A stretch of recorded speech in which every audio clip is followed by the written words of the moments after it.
नमस्कार दोस्तों, आशा करता हूँ आप सब अच्छे होंगे। आज हम मैथ के कुछ महत्वपूर्ण क्वेश्चन के बारे में डिस्कस करेंगे जो एनटीपीसी सीबीटी 1 2020-21 के एग्जाम में पूछे गए थे और आने वाले आगामी exam NTPC CBT 2 2022 group D 2022 के लिए इंपॉर्टेंट है। तो चलिए वीडियो शुरू करते हैं।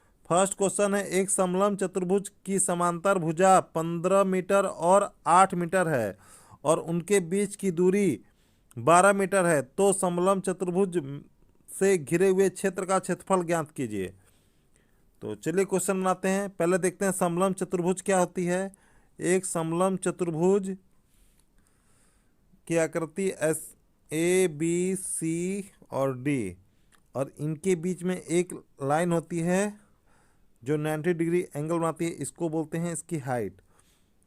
और एक भुजा ये है, एक भुजा ये है, तो दो समांतर भुजा हो गई। तो मान लेते हैं बड़ी वाली भुजा ये है, ये 15 हो जाएगी और ये 8 हो जाएगा।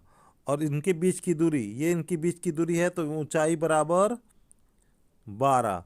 अब इसका बोला समलंब चतुर्भुज से घिरे हुए क्षेत्र का क्षेत्रफल ज्ञात कीजिए।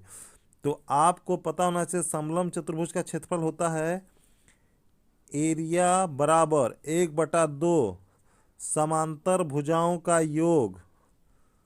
ए बी हमने मान लिया, मान लेते हैं ये ए है ये बी है, गुणे ऊंचाई। तो आपके पास दिया हुआ है 1/2, ए आपने 15 माना है, बी 8 और ऊंचाई दिया है गुणे 12। इसी को सॉल्व कर लीजिए, आपको समलंब चतुर्भुज का क्षेत्रफल आ जाएगा। 2 से काट दीजिए, 2 एकम 2, 2 छक्के 12। अब इसको सॉल्व करिए, 15 और 8 23 गुणे 6, 6 18, 6 दूनी 12, 1 13, 138 मीटर स्क्वायर। आशा करता हूँ ये क्वेश्चन आपको समझ में आया होगा। बढ़ते अगले क्वेश्चन की तरफ। अगला क्वेश्चन है, 3 सेंटीमीटर ऊंचाई वाले समलंब चतुर्भुज का क्षेत्रफल 36 वर्ग सेंटीमीटर है। इसकी समांतर भुजाओं में से एक 9 सेंटीमीटर है, तो दूसरी समांतर भुजा ज्ञात कीजिए। तो चलिए क्वेश्चन बनाते हैं। समलंब चतुर्भुज 4 भुजाओं से घिरी हुई आकृति होती है, ए बी सी डी। ये इसकी ऊंचाई है, ये इसके दो समांतर भुजाएं हैं और इसका क्षेत्रफल होता है ए बराबर, मान लेते हैं कि एक समांतर भुजा ए है और एक बी है, तो इसका क्षेत्रफल होता है 1/2 गुणे कोष्टक ए प्लस बी कोष्टक बंद गुणे एच। तो आपको इसका क्षेत्रफल दिया है 36 बराबर 1/2 और एक भुजा दी है 9 और बी आपको दिया नहीं, तो बी रख लेते हैं। और इनका ऊंचाई दिया है 3 सेंटीमीटर। 3 से 36 को काट दीजिए, 12 12 में चला जाएगा और 2 इधर आ गया, तो 12 दूनी 24 बराबर 9 प्लस बी। 9 को इधर ले आइए, 24 माइनस 9 बराबर बी। 24 में से 9 गया तो 15 बराबर बी। आशा करता हूँ आपको ये क्वेश्चन समझ में आया होगा। बढ़ते अगले क्वेश्चन की तरफ। अगला क्वेश्चन है, उस वृत्त की परिधि ज्ञात कीजिए जिसकी त्रिज्या 21 सेंटीमीटर हो। तो चलिए क्वेश्चन लगाते हैं। देखिए, पहले एक वृत्त ये वृत्त है और इसका सेंटर ओ है, ओ मान लेते हैं, और ये इसकी त्रिज्या है। और इसकी परिधि क्या होती है, जब हम वृत्त के किनारे किनारे किनारे किनारे किनारे किनारे से एक चक्कर जब पूरा करेंगे तो वृत्त की एक परिधि कंप्लीट करेंगे। तो वृत्त की परिधि होती है P बराबर 2πr। तो r आपको दिया है, r बराबर 21 सेंटीमीटर दिया है, तो परिधि निकाल लीजिए।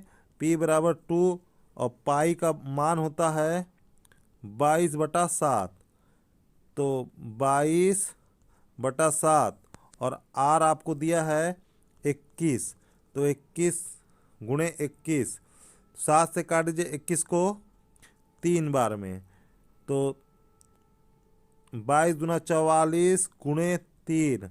अब इसको सॉल्व कर लीजिए, 4 12 के 2, 4 12 1 13, 132 सेंटीमीटर। आशा करता हूँ ये भी क्वेश्चन आपको समझ में आया होगा। बढ़ते अगले क्वेश्चन की तरफ। अगला क्वेश्चन है, दौड़ के लिए वृत्ताकार ट्रैक ऐसा बनवाया गया जिसका एक चक्कर में 120 मीटर की दौड़ पूरी हो जाए। इस ट्रैक का व्यास कितना होगा? तो चलिए क्वेश्चन लगाते हैं। देखिए, एक वृत्त आकार का ट्रैक है जिस पे एथलीट दौड़ते हैं, ऐसे ऐसे किनारे किनारे किनारे किनारे किनारे किनारे दौड़ते हैं, पूरा एक चक्कर लगाते हैं। जब वो पूरा एक चक्कर लगाते हैं तब वो टोटल दूरी कवर करते हैं 110 मीटर। तो जब एक पूरा चक्कर लगाएंगे तो एक वृत्त की क्या होती है, ये एक परिधि होती है, और परिधि होती है P बराबर 2πr। तो 2πr निकाल लीजिए। 2 पाई का मान होता है, पाई बराबर होता है 22/7। 22/7 गुणे आर नहीं दिया है तो आर ही मान लेंगे, बराबर 110 मीटर। 11 से काट दीजिए, 11 11 दूनी 22, फिर 2 से काट लीजिए, 2 एक कम, 2 2 5 10,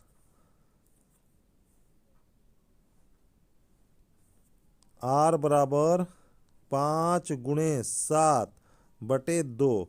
आर बराबर हो गया 35/2। और आपसे क्वेश्चन में इसका व्यास पूछ रहा है, तो व्यास होता है 2 × r। तो आप इसको पुट कर दीजिए, आर का मान 2 × r का मान है 35/2। 2 से 2 कट गया, डी बराबर आ गया 35 मीटर। व्यास 35 मीटर हो गया। आशा करता हूँ आपको ये क्वेश्चन समझ में आया होगा। अगर आपको हमारा वीडियो अच्छा लगा हो तो लाइक शेयर कमेंट करें और हमारे चैनल को सब्सक्राइब करें। धन्यवाद। जय